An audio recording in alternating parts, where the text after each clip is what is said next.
ఈరోజు మనం చాలా హెల్తీ అయిన టేస్టీ రాగి జున్ను తయారు చేద్దాం. ముందుగా 2 కప్పులు రాగులు తీసుకొని 6 గంటలు వాటర్లో సోక్ చేయాలి.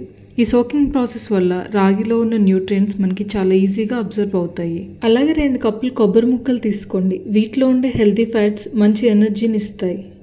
కప్పున్నర బెల్లం తీసుకొని కొద్దిగా వాటర్ పోసి లో ఫ్లేమ్లో మెల్ట్ చేసి ఫిల్టర్ చేసుకోండి.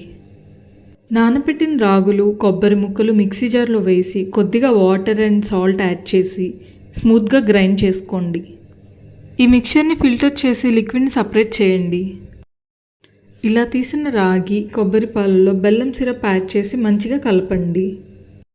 స్టవ్ని లో టు మీడియం ఫ్లేమ్లో పెట్టి కంటిన్యూస్గా 30 మినిట్స్ కలుపుతూ ఉండండి, లేదంటే లంప్స్ ఫామ్ అవుతాయి. తర్వాత కొద్దిగా గీ యాడ్ చేసుకోండి. ఈ జున్ను థిక్ అయిన తర్వాత ప్లేట్లో గీ అప్లై చేసి అందులో వేసి 2 to 3 అవర్స్ చల్లారనివ్వండి. రాగిలో ఉండే కాల్షియం అండ్ ఐరన్ బోన్ హెల్త్కి బాగా యూజ్ అవుతుంది. ఈ సింపుల్ రాగి జున్ను మీకు నచ్చితే ఖచ్చితంగా ట్రై చేయండి.